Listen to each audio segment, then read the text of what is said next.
Hey folks, this is Ela, and I'm going to talk about what you will need on our trip to Blake Garden, our watercolor and Blake Garden class, where we're going to be painting plein air, which means we're going to be outside in nature painting what we see. In addition to materials, I'm also going to talk a little bit about composition, but this is really all you need for plein air is you need a sketchbook of some kind. So this is a nice small sketchbook. This is the Hanamule watercolor book. This is wood pulp, so it's not 100% cotton, but I've used these before and they work pretty well. I like them if you're working fast and loose outside.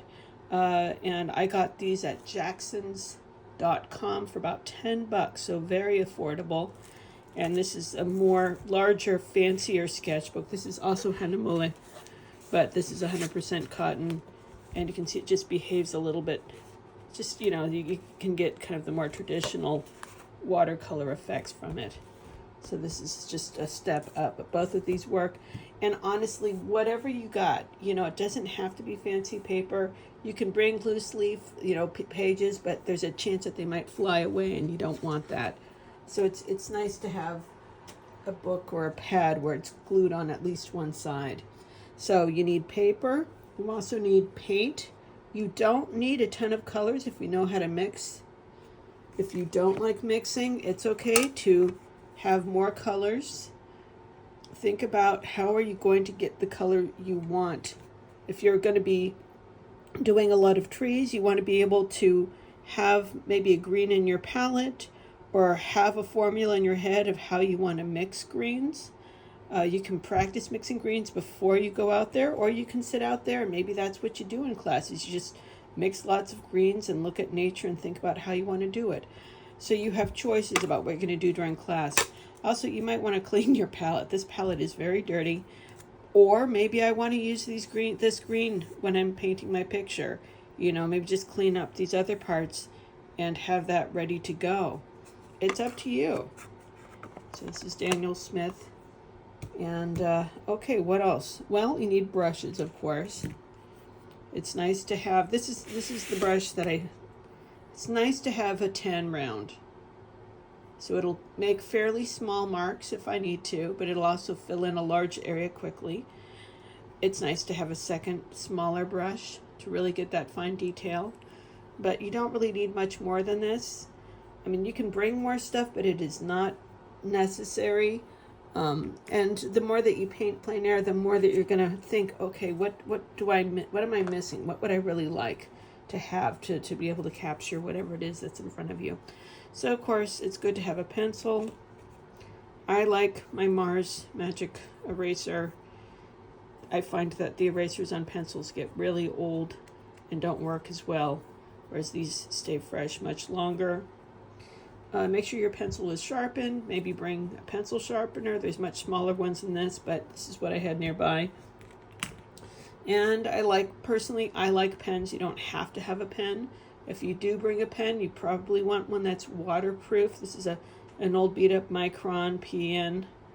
But, sometimes, if your pen bleeds, sometimes that's kind of fun. If you can embrace that, then that's also an option. And that's pretty much it. Paint, paper, brushes, and something to mark tools with.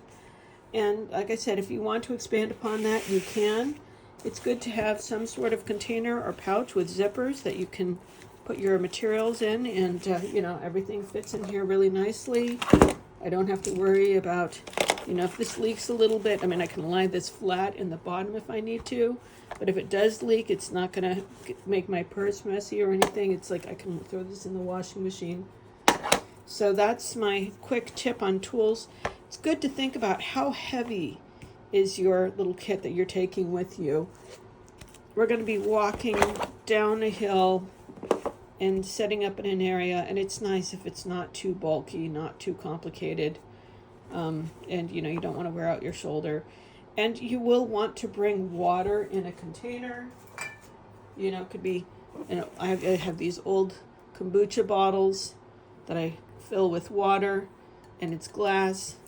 It's pretty heavy. This is where all that weight's going to go because we have to bring our own water.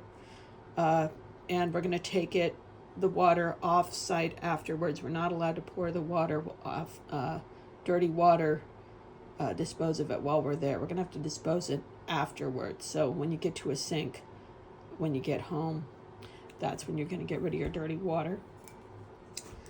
And you're gonna want to have maybe a sun hat, put some sunblock on, wear something short sleeve and wear some layers on top. Think about where you're going to sit. While I can bring a couple of chairs, folding chairs with me, I will not have folding chairs for everyone. There are some benches there, but I can't guarantee that you'll have a spot. If it's really important that you need a really comfortable place to sit, if your joints are kind of achy, you might want to plan to bring something with you. There's light folding stools that you can purchase on Amazon and online. So think about what you need to be comfortable. If you're okay sitting on the ground or sitting on some like low stairs, maybe you can sit on the ground or some stairs instead. So that's my quick overview.